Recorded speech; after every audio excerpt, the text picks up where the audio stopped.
When you had that third failure in a row, did you think, I need to pack this in? Never. Why not? I don't ever give up. I mean, I'd have to be dead or completely incapacitated.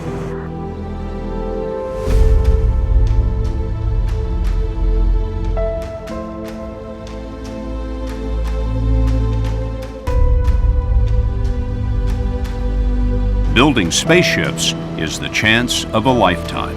If you reach the point of having a successful manned flight, what will you have proven? We're not doing it to prove anything. We know it can be done. We're just trying to do it a little bit differently, a little bit faster, and to push the fence a little bit farther out. 4, 3, 2, 1.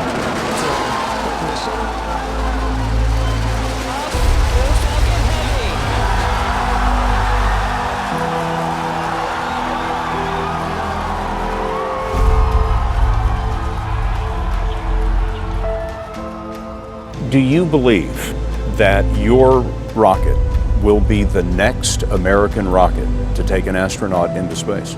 I believe that is the most likely outcome, yes. How did you get the expertise to be the chief technology officer of a rocket ship company? I do have a physics background. That's helpful as a foundation. And then I read a lot of books and talked to a lot of smart people. You're self-taught? Yeah. Well, self-taught, yes, meaning I don't have an aerospace degree. So how did you go about acquiring the knowledge? Well, like I said, I read a lot of books, talked to a lot of people, and have a great team. There are people who've been in the rocketry business for decades who say about you that you don't know what you don't know. Well, I suppose that's true of anyone. How can anyone know what they don't know? But now is the time to overrule this administration's pledge to mediocrity. You know, there are American heroes who don't like this idea. Neil Armstrong, Gene Cernan have both testified against commercial spaceflight and the way that you're developing it, and I wonder what you think of that. I was very sad to see that because those guys are, those guys are heroes of mine, so it's really tough. I wish they would come and visit and see the hardware that we're doing here. And I think that would change their mind. They inspired you to do this, didn't they? Yes. And to see them casting stones in your direction. It's difficult. Did you expect them to cheer you on? So they're hoping they would.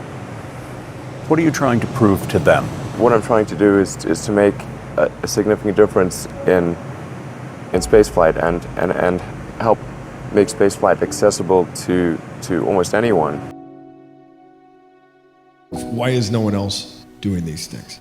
Is that how you see the world? Do you see the things that don't work and can be made? Well, in the case of SpaceX, I just kept wondering why we were not making progress towards sending people to Mars, why we didn't have a base on the moon. I learned that the fundamental issue is actually the cost of access to space. Rockets were super expensive, and the cost per pound or kilogram to orbit had actually gone up over the years, not down. And it's like, okay, well, it won't matter if we are able to do this philanthropic mission and it generates a lot of will to go to Mars. That's not going to matter if there's no way. So we embarked upon that journey to create SpaceX in 2002. We almost did die at SpaceX, actually. So I budgeted for 3 flights. I mean, technically, I did have a plan where I had the money from PayPal. I had like about 180 million from PayPal. And I thought, I'll allocate half of that to SpaceX and Tesla and Solar City, and that should be fine. I'll have 90 million. Like, that's lots, But then what happened is things cost more and took longer than I thought. So I had a choice of either put the rest of the money in or the companies are going to die. So I ended up putting all the money in and borrowing money for rent from friends. 2008 was brutal. 2008 we had the 3rd consecutive failure. of the Falcon 1 rocket from SpaceX. Tesla almost went bankrupt. We closed our financing around 6 p.m. Christmas Eve 2008. It was the last hour of the last day that it was possible. We would have gone bankrupt 2 days after Christmas. And I got divorced. That was like rough, man. If things had just gone a little bit the other way, both companies would be dead. And I like one of the most difficult choices I've ever faced in life was in 2008. I think I had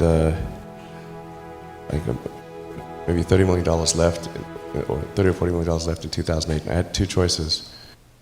I could put it all into one company, and then the other company would definitely die, or split it between the two companies. But if I split it between the two companies, then both might die. And when you put your blood, sweat, and tears into creating something, or building something, it's like a child.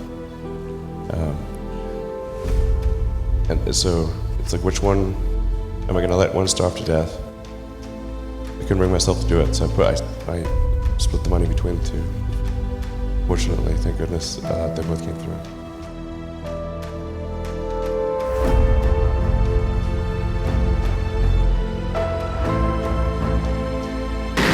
Eight weeks later, Musk bet the company on another flight. We have liftoff.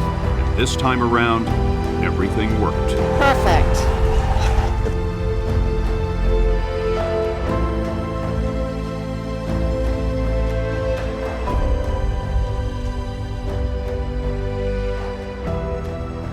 If that fourth launch hadn't worked, that would have been it.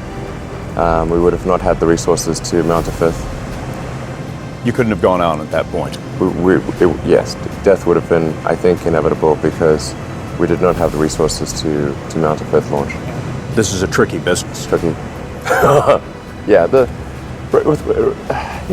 I wish it wasn't so hard. The guy that most people would bet on. Who wins?